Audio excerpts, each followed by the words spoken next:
And I think we get here just as confused about where God is as we were ever confused about anything else. As a kid growing up, somewhere I got a picture in my mind. Now, I don't know whether I dreamed it or saw it, but in my mind, when I was thinking about God, He was a tall, elderly gentleman, stood on a cloud up in the sky, long flowing white robes on, long white hair, golden halo around his head, and sun rays shooting out of that halo, and a big stick in his right hand. Now, I don't know whether I saw that or whether I dreamed it, but one of the reasons I thought God was there is because every time the minister talked about God, he always pointed up there, so I knew he had to be up there somewhere. But then what really confused me, I noticed every time the minister wanted to talk to God, he always looked down here. He points up. Hell, no wonder we get confused as kids about where God is. And I looked and I looked and I looked and I looked, and I never could find God because I never did know where He was. And it took the big book Alcoholics Anonymous to tell me just exactly where I'm going to find Him. Page 55. You know, many years ago I was working for, not working, but I was involved in a halfway house in Tulsa, and I was heavily involved, and there was this young man there who'd asked me to be his sponsor, and he said, well, what do you think I ought to do? I said, well, it'd probably a good idea if you had a job, you know, to start somewhere here. And he said, well, easy for you to say, I don't have any car, and I can't get back and forth with no money. Can't even ride the bus. And I said, well, I'll take you around and help you find a job, and then if you find a job, I'll take you back and forth till you can get a couple of paychecks, and then you can buy a car or do whatever you need to do. He said, fine. So I'm taking him back and forth to work, and one morning he told me a story that really helped me a lot. And he said, and this is the way the story goes. He said there was the 3 wise men of the East, he said, and they took from man the crown of life, the thing that would make us the happiest, and took it away from him. And they said, well, now we took it away from him, what are we going to do with it? I said, well, one of the guys said, I'll tell you what we'll do. We'll take it to the highest crevice on the face of the earth and the highest mountain, and we'll hide it up there, and he'll never be able to find it. The other 2 said, yeah, but you know how they are. They'll hunt and they'll search and they'll eventually find it. The third one said, I'll tell you what, we'll take it to the deepest crevice of the deepest ocean and hide it there, and they'll never think about looking for it there. But he said, yeah, but you know how they are. They'll hunt and they'll search and they'll eventually find it. The third one said, I'll tell you what we'll do. We'll hide it within himself, and he'll never think about looking for it there. Page 55, first paragraph. Said, actually, we were fooling ourselves. For deep down in every man, woman, and child is the fundamental idea of God. It may be obscured by calamity, by pomp, by worship of other things, but in some form or other it is there. For faith in a power greater than ourselves and miraculous demonstrations of the power in human lives are facts as old as man himself. We finally saw that faith in some kind of a God was a part of our makeup, just as much as the feeling we have for a friend. Sometimes we had to search fearlessly, but He was there. He was as much a fact as we were. We found the great reality deep down within us. In the last analysis, it's only there that He may be found. It was so with us. So we can only clear the ground a bit. If our testimony helps sweep away prejudice, enables you to think honestly, encourages you to search diligently within yourself, then if you wish, you can join us on the broad highway. Now, with this attitude, you cannot fail. The consciousness of your belief is sure to come to you. A God of your own understanding is sure to come to you with an open mind. You know, it seems as though all human beings are born with some basic knowledge deep down inside themselves, probably lying at a subconscious level. And that basic knowledge seems to be able to tell us what we should do and what we shouldn't do. It seems to be able to tell us how we should live and how we shouldn't live. And I'm sure a lot of people would like to refer to that as just plain old common sense. I think others might want to call it innate intelligence. Some might want to call it the conscience, and others might want to call it the soul. And I don't think it really makes any difference what we call it, as long as we recognize the fact that it's there. And if you're anything like I am, as far back as I can remember, I've always been aware of that knowledge. There used to be times I would be getting ready to do something, and some voice somewhere from within inside me would say, Charlie, I don't believe you ought to be doing this. And I wouldn't pay a bit of attention to it. I'd go right ahead and do it, and I'd just get in one hell of a mess. And that same little voice would say, see, I told you not to do it in the first place. Now, if that's true, and if that's God, then what that means to me today, if God dwells within me, then I've got my own personal God. I don't worry anymore about whether He's the God of the Baptist church or not. I don't worry whether He's the God of the Catholic Church, the Hebrew religion, or anybody else's God. If He dwells within me, then He's my own personal God, and He and I can come together in very simple, very understandable terms. This is one of the greatest pieces of information that I have ever learned, is that I can have my own God, and He dwells within me, and my knowledge comes from Him, and through Him I'll be able to find that power. Now then, am I ready to make a decision? You betcha. When He was a God of justice, when He was hellfire and brimstone, I wasn't ready to make that decision. But throughout this chapter, my concept of God has changed entirely, and I'm beginning to believe He just might be a kind and a loving God. And just maybe He'll start doing some good things for me, not hellfire and brimstone. And now I'm ready to make a decision. And I don't think it's by accident that the very next chapter is entitled How It Works.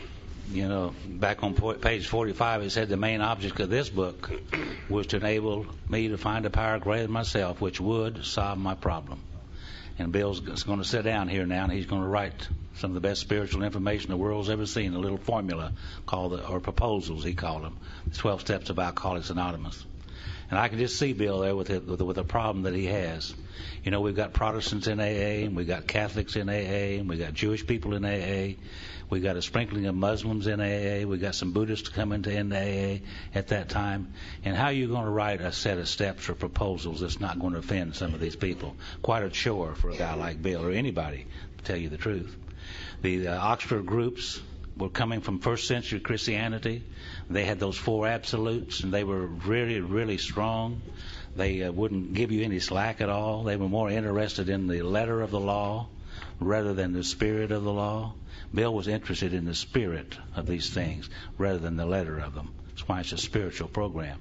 So Bill had one gigantic problem here, try to write these steps in order to, in such a manner that it wouldn't offend anybody, and he accomplished that through the 12 Steps of Alcoholics Anonymous. These 4 absolutes that the Oxford group had said you were to practice absolute love, absolute purity, absolute honesty, absolute unselfishness. And these alcoholics were having a hell of a time being absolute anything except drunks, you know. And they said, Bill, we need to get rid of that kind of stuff. Also, they had made their own little steps, 6 of them, which came from the Oxford group tenets. And Bill could see loopholes in these steps that the alcoholic mind was slipping through. And he knew that they were going to have more strength. And he knew they were going to have to be expanded. But he didn't know how far. And in trying to satisfy that bunch, in trying to satisfy the people from all different religions, and in trying to satisfy those who didn't want God in here, Bill had a terrible time with it. By that time, AA had really divided into, you might say, 3 factions. In Akron, where Dr. Bob was, they didn't have any problem with God. Dr. Bob was a highly religious man. He used the Bible. He insisted everybody he worked with use it too. God was no problem there. But the New York City people were an entirely different breed of cat. They really didn't want anything to do with God if they could avoid it. They would have preferred a book dealing with the mind rather than spirituality, period. And there was finally a third faction that had said, well, let's talk about God, but let's don't talk about Him too much. Let's come down somewhere in the middle of this thing. So Bill's trying to satisfy them all. And he said he tried and he tried and he tried and he tried to get started on chapter 5. This is going to be the directions on how to recover. And he said, I simply could not do it. And he said one night while in bed, leaning against the pillow behind his back, leaning against the headboard, pad and pencil in hand, trying to start chapter 5, he said, I finally just gave up. And said, I put down the pad and the pencil, and said, I prayed and asked God for help and direction. And he said, I meditated for maybe 10 or 15 minutes. And he said, then after a while I reached over and picked up the pad and pencil. And he said it felt as if the pencil had a mind of its own as it raced across the pages. In less than 30 minutes, he had written How It Works. One of the greatest pieces of spiritual information the world has ever seen. After he had written it, he went back and numbered these proposals, and he found out there was 12. He didn't set out to write 12. He went back and numbered them, and there was 12 of them there. Now, almost immediately after having done that, somebody knocked on the door. One of the guys in a New York City group had one of his sponsees with him. They knew that Bill stayed up late working on the book anyhow, so they had come by to see Bill on the way home. Bill could hardly wait to show this to this older member. Look at the new 12 steps. And the older member said, what in the hell is this? Said we only had 10 commandments and now you got 12. And he said 6 has been sufficient for everything up till now. And he said, I don't like it at all. And the fight was on. And they fought, and Lois finally came in and gave them a cup of coffee and settled them down. Then Bill presented this How It Works to the other members, and that's when the crap really hit the fan. Because they began to say to Bill, this sounds too much like the Oxford Group Absolutes. You're going to have to get some of that stuff out of there. And they said, Bill, you're trying to give directions to people, and you don't have the right to tell anybody what they have to do. And build this and build that and build this and build that. And they almost destroyed not only the book project, but the little fellowship in its entirety. Now, Joe's going to read How It Works from the original manuscript, which most of you have probably heard before. And if he reads through there, I think you'll be able to see the differences between what Bill wrote that night and what the fellowship forced him to change in order to have what we have today. Let's go through it for just a moment and see the differences. Can you imagine what kind of fight you would have if you left here today, went back to your groups, and you had 12 sets when you left, but now you had 24? Be a little fighting going on, wouldn't there? That's what Bill was up to. And here's how it works, the original manuscript. He said, rarely have we seen a person fail who has thoroughly followed our directions. Not our suggestions, our directions. Those who do not recover are people who cannot or will not completely give themselves to this simple program. Usually men and women who are constitutionally incapable of being honest with themselves. There are such unfortunates. They are not at fault. They seem to have been born that way. They are naturally incapable of grasping and developing a way of life which demands rigorous honesty. Their chances are less than average. There are those, too, who suffer from grave emotional and mental disorders, but many of them do recover if they have the capacity to be honest. Our stories disclose in a general way what we used to be like, what happened, and what we're like now. Now, if you have decided you want what we have and are willing to go to any lengths to get it, then you are ready to follow directions. At some of these, you may balk. You may think you can find an easier, softer way. We doubt if you can. With all the earnestness at our command, we beg of you to be fearless and thorough from the very start. Some of us have tried to hold on to our old ideas, and the result was nil until we let go absolutely. Remember that you are dealing with alcohol. Cunning, baffling, powerful. Without help, it is too much for you. But there's one who has all power. That one is God. You must find him now. Half measures will avail you nothing. You stand at the turning point. Throw yourself under his protection care with complete abandon. Now we think you can take it. Here are the steps we took, which are suggested as your program of recovery. 1. Admitted that we were powerless over alcohol and that our lives had become unmanageable. 2.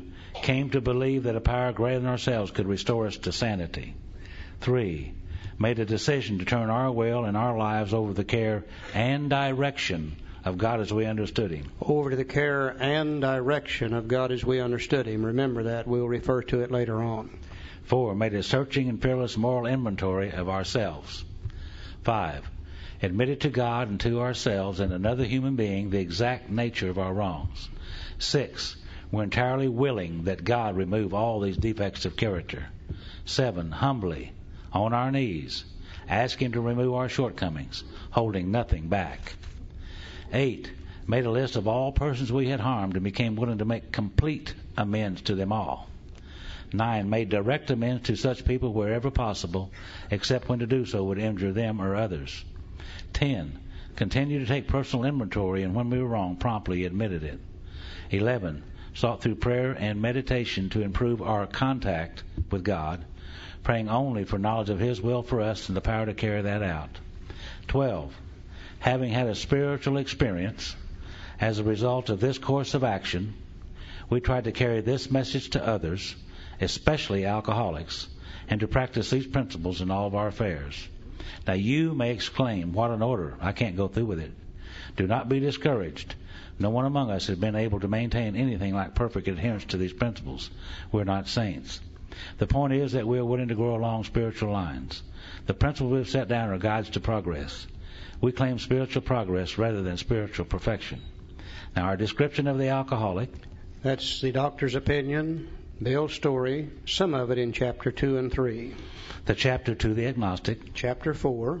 And our personal adventures before and after. Bill's story and those in the back of the book. Have been designed to sell you 3 pertinent ideas. Well, Bill was a salesman, you know. A, that you are alcoholic and cannot manage your own life. Step 1. B, that probably no human power can relieve your alcoholism. Step 2. C, that God can and will. The rest of step 2. Now, if you're not convinced on these vital issues, you ought to reread the book to this point, or else just throw it away. So you can see that Bill his intention was not just a set of suggestions. He was going to give real directions on how to work the steps and when to work the steps, and going to give us precise, specifically clear-cut directions on how to do that. And he was very adamant about it. But the crap hit the fan, and they asked him, and they made him through the argument to make some changes in this original how it works. And so today's how it works that we have in the book and the changes that was forced upon Bill. You know, and Bill said that he would compromise with him in this area, but he made a deal with them. And I can imagine through all the argument that they had up to this point, back and forth of this program, the kind of arguments that they had. They were almost ready to disband and ruin the little fellowship of Alcoholics Anonymous at that time. So Bill made a little compromise. He said, I would from now on, I'll make these changes, but from now on, I will complete the rest of this book, or else you can do it. Well, they didn't want to complete the rest of the book. They wanted Bill to continue to do that. So they agreed to let Bill continue to write the rest of the book without much interference on their part. You got almost sealed, Bill, when he wrote this and gave it to them, and they began to fight and argue over it. And they began to tell him he's going to have to change it. And remember, Bill's stubborn and bullheaded, just like the rest of us. And he said, no, I'm not going to change this. And they said, well, Bill, you are. Don't you remember? It's not your book, it's our book. That's the deal we made to begin with. He said, that doesn't make any difference. He said, I'm not going to change this part of the book. And they said, well, you are going to change it. And he said, what you guys don't realize is these aren't my words anyhow. He said, these are God's words. They came after prayer and meditation. And they said, we don't give a damn whose words they are. It's our book, and you're going to change it. And finally, Bill realized that if he didn't compromise, they would destroy this project and maybe the whole fellowship. And there was a non-alcoholic psychiatrist around in those days, and he made some suggestions. He said, why don't you change it from directions to suggestions? You'll still get your meaning across, and probably more people would accept it. And he said, well, you're saying you. He said, don't do that. Don't tell them what they have to do. Change that to we. Say this is what we had to do. Then you'll get your message across, and more people would probably accept it. And he said, well, you're saying must, change that to ought, and it will be more acceptable. Now, Bill very, very reluctantly made those changes. Now, today we don't know. If they hadn't made the changes, if they'd left it like it was originally, maybe instead of 2 million worldwide, we might have 10 million. But also, if they hadn't made the changes, instead of 2 million worldwide, we might only have 10,000. Who knows? Nobody knows. We just know this is the history behind this particular part of the book.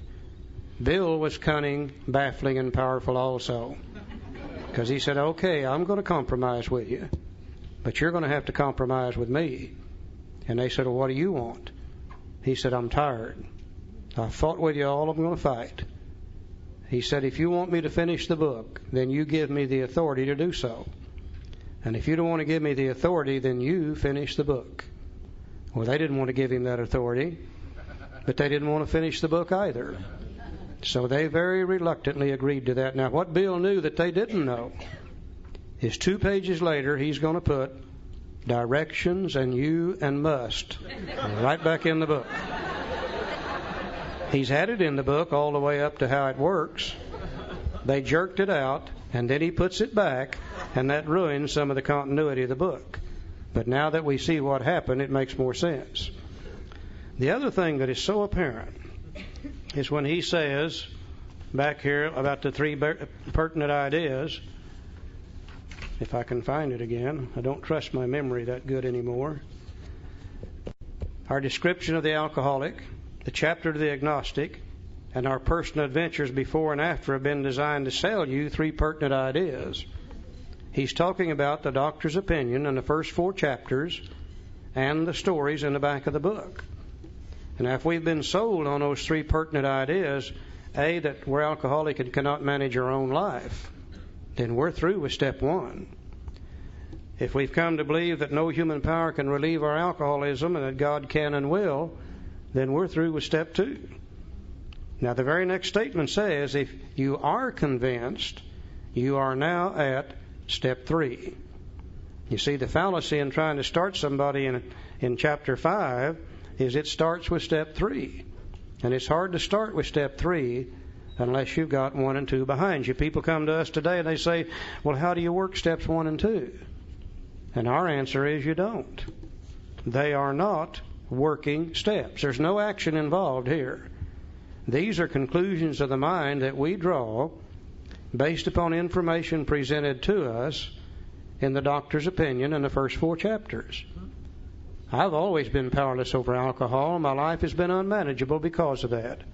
I just did not know that, nor did I know why, until I read the doctor's opinion in the first 4 chapters. There's always been a power greater than I am could restore me to sanity. I just did not believe that he would, nor did I understand the insanity until I read the doctor's opinion in the first 4 chapters. Now, if I can say to myself today, you betcha I'm powerless over alcohol, my life is unmanageable, I'm through with step 1. If I can say to myself today, I have come to believe there's a power greater than I am can restore me to sanity, I'm through with step 2. And now then, I'm ready to look at step 3. Now I might make a decision. Yeah. Being convinced we were at step 3. We haven't took step 3 yet. We were just there, which is that we decided to turn our will and our life over to God as we understood Him. Well, just what do we mean by that, and just what do we do? Well, that's a very good question, isn't it? What does step 3 mean? Well, we're going to make a decision. That's part of it. To do what? To turn our will. And what is our will? Our will is our thinking, and our life is our actions. We're going to make a decision to turn our will and our life over the care and direction, that's what the step used to say, to God as we understand Him. Our will is our thinking, our life is our actions, and we're going to make a decision to let God direct our thinking and direct our life in step 3. Haven't done that yet, but we're getting willing to do that. I've always heard a lot of people say one of the most misunderstood steps in the big book is step 4, and I'll agree with that. But I don't think step 4 is any more misunderstood than step 3 is. I hear people today say, I've been in AA about 5 years. My life's still all screwed up, and I don't understand why, because I turned it over to God 3 years ago when I took step 3. No, we don't turn anything over to God in step 3. We make a decision to do something in step 3. And the decision itself implies we're going to have to take some further action to carry it out. You know, one of the greatest examples I can think of is probably 4, 5, 6 years ago now. Barbara and I made a decision to come to Los Angeles, California and visit some of our relatives. But we didn't do anything to carry that decision out. And sure enough, we didn't get to Los Angeles that year either. Second year in a row, we made a decision to come to Los Angeles and visit our relatives. Again, we didn't do anything to carry it out, and we didn't get to California either. Third year in a row, we made that decision. Only this time it was a little different. This time I took the car down and had it serviced. Barbara packed the clothes and a little food, and we got in our car and we drove from our home to Tulsa, Oklahoma. Then we drove to Oklahoma City. Then we drove to Amarillo, Texas. Then we drove to Albuquerque, New Mexico. Then we drove to Flagstaff, Arizona. Then we drove to Barstow, California. Then we drove to San Bernardino. And then we drove to Los Angeles. And by golly, one day we ended up visiting our relatives in Los Angeles. Not because we made a decision, but because we took the action necessary to carry out that decision. Now, what is it we're deciding to do? Well, we're making a decision to turn our will over to the care and direction of God as we understood Him. What is our will? Well, our will is nothing more than our thinking apparatus. Our will is nothing more than our mind. Our will is nothing more than this thing up here that tells us what to do and what not to do. You know, a good example of the word will, tying it together with mind. And let's say that some of us are beginning to approach the end of our lives, which a few of us in here are, and we've gathered up a few material things and we become concerned with what's going to happen to them when we pass on. We'll go down and sit down with an attorney. And we'll tell that attorney what we want done with these things. I want this to be my spouse's. This is to go to my daughter. I want this to be my son, and etc. Now, that attorney will take my thinking coming from my mind that day, write it down in legal terms on a piece of paper. I'll sign it, the attorney will sign it, and we'll put it in a safe. Now, a year or 2 or 3 later, sure enough, I kick the bucket. And if my family's like most of them, they're going to call the undertaker and say, come and get him ready, and let's get him out that cemetery about as soon as we can. And a couple of days later, they all gather out at the cemetery. They have me suspended over a hole in the ground. They're all standing around that hole. Somebody says a few words and gives a little prayer.